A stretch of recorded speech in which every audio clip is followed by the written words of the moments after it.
इतिहास क्रूर शासकों और उनके रक्त रंजित इतिहास से भरा पड़ा है, लेकिन आज जिस शासक की बात हम आपसे करने वाले हैं उसकी क्रूरता और रक्तपात ने एक ऐसा उपद्रव मचाया जिसे विश्व आज 1000 साल के बाद भी नहीं भुला सका है। छोटे छोटे शहरों की बिसात ही क्या, उसके सामने आने वाले बड़े बड़े देशों को भी उसने खाक में मिलाकर रख दिया। हालांकि उसने सभी साम्राज्यों को अपनी सेना के सामने पहले आत्मसमर्पण करने का मौका दिया, लेकिन जिन साम्राज्यों ने भी उसे चुनौती देने का साहस किया उनका हश्र इतना भयानक हुआ कि आज भी वहाँ के लोग उसका नाम सुनकर सिहर उठते हैं। और इतिहासकारों की माने तो लगभग 4 करोड़ लोगों को उसकी सेना ने मौत के घाट उतारकर कितने ही शहरों को वीरान बना दिया। इसमें ईरान का ख्वारिज्म साम्राज्य उसका सबसे बड़ा शिकार बना और उसकी लगभग पूरी ही जनसंख्या को मौत के घाट उतार दिया गया।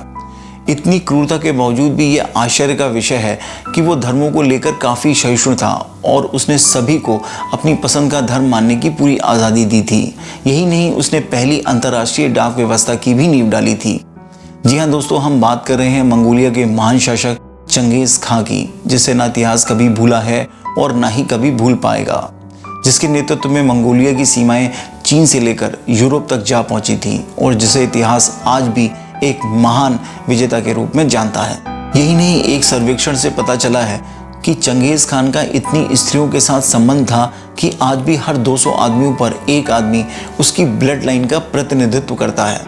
तो आइए दोस्तों जानते हैं इस विवादास्पद विजेता की इस विवादास्पद कहानी का पूरा सच।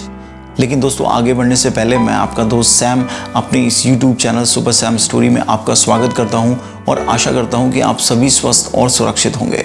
तो चलिए दोस्तों चलते हैं इतिहास के इस रोमांचक सफर पर। चंगेज़ खान, जिसका नाम सुनते ही दुनिया का हर जीवित प्राणी डर से कांपने लग जाता था, उसका जन्म 1162 ईस्वी में उत्तरी मंगोलिया में हुआ था और कहानियों की माने तो उसके जन्म के समय उसके हाथ में एक ब्लड क्लॉट था, जिसको मंगोलिया में उस समय एक महान विजेता बनने की भविष्यवाणी की तरह देखा गया। उसकी माँ होइलुन, जो कि उसके पिता की दूसरी पत्नी थी, उन्होंने अपने पहले बेटे का नाम तेमुजिन रखा, जिसका मंगोलिया में शाब्दिक अर्थ एक लोहार होता है। और मंगोलियाई कबीलों की तरह तेमुजिन के इस कबीले का जीवन भी बहुत कठिन और खानाबदोश था।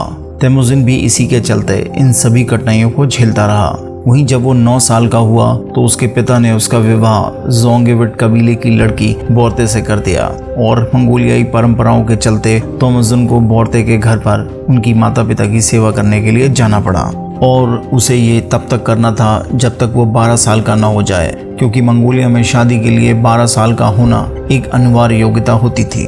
तभी भाग ने करवट ली और तेमुजिन के पिता को दूसरे कबीले से दुश्मनी के चलते जहर खिलाकर मार दिया गया।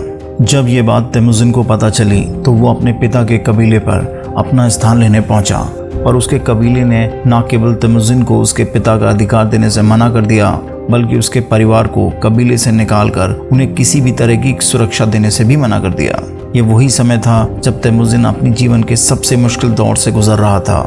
न केवल उसके परिवार ने जीवित रहने के लिए दर दर की ठोकरें खाई, बल्कि जान बचाने के लिए उन्होंने कच्चा और सड़ा मांस भी खाकर गुजारा किया।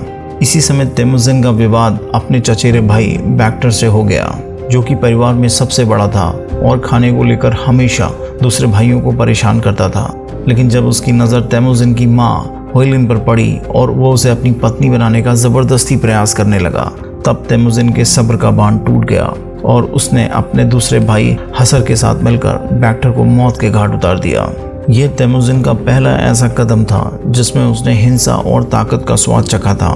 1177 ईस्वी में तेमुजिन को उसके पिता के ही एक पुराने सहयोगी द्वारा अपहरण कर कैद कर लिया जाता है, लेकिन तेमुजिन बहुत ही सूझबूझ से वहां से भागने में सफल हो जाता है, जिसके चलते उसे मंगोलियाई कबीलों में अब इज्जत की नज़र से देखा जाने लगता है। 1178 ईस्वी में तेमुजिन एक बार फिर बोर्ते से विवाह करने का मन बनाकर उसे ढूंढने निकल जाता है और काफ़ी प्रयासों के बाद वो बोर्ते को ढूंढने में सफल भी हो जाता है।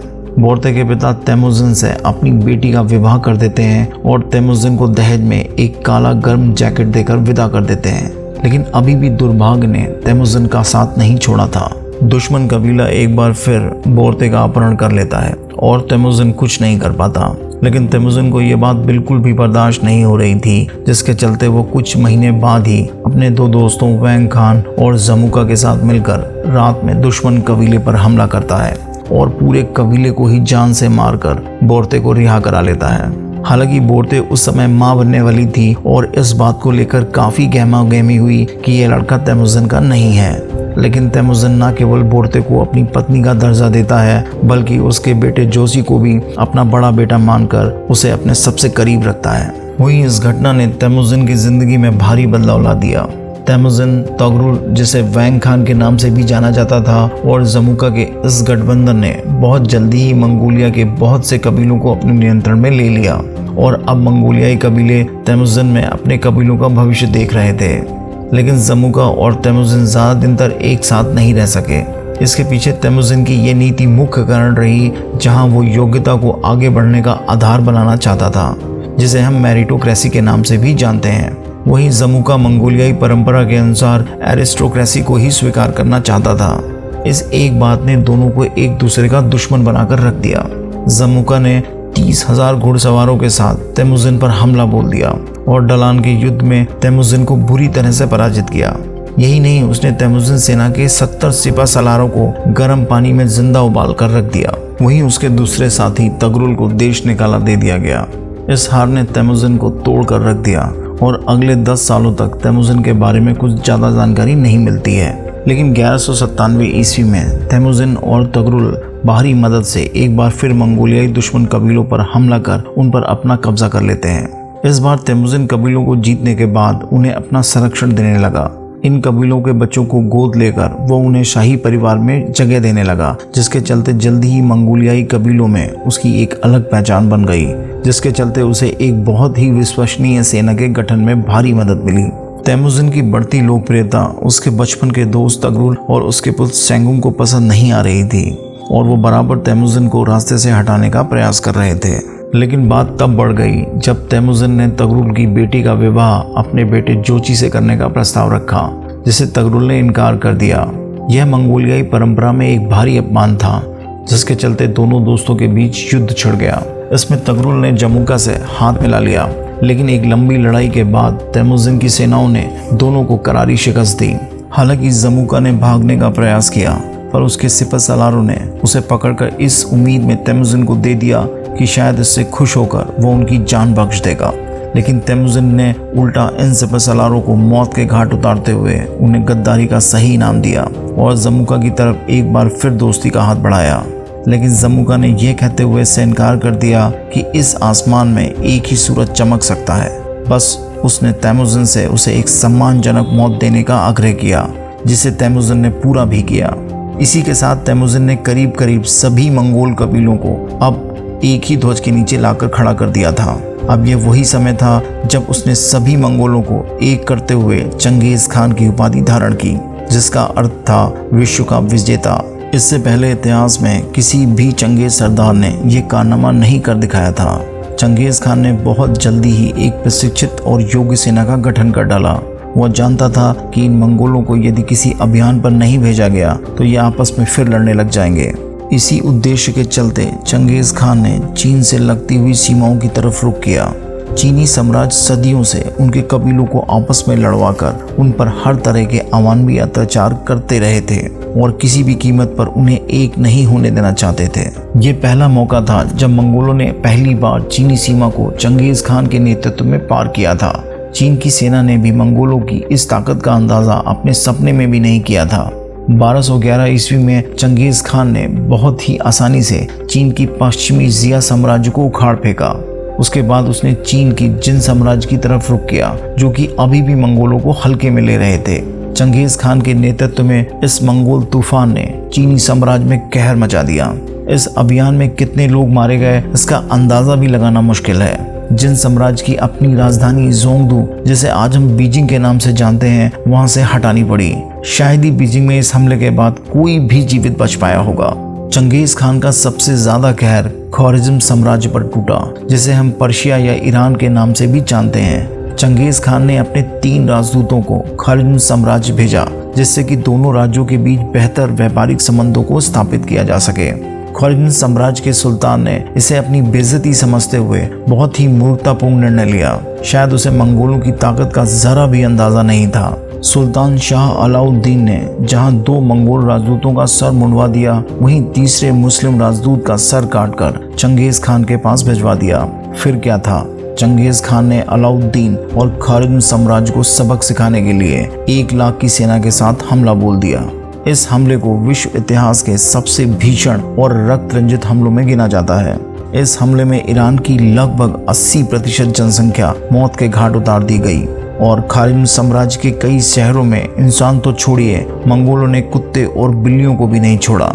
शाह अलाउद्दीन की मौत के बाद भी मंगोल बवंडर खालिद साम्राज्य को नेस्तनाबूद करता हुआ भारत की सीमा तक पहुंच गया था, लेकिन चीनी साम्राज्य के विद्रोह के चलते उसे वापस लौटना पड़ा। शायद ये भारत के लिए खुशकिस्मती ही थी कि तत्कालीन शासक इल्तुतमिश ने खालिद साम्राज्य की कोई मदद नहीं की, जिसके चलते वो मंगोलों के आक्रोश से बच गए।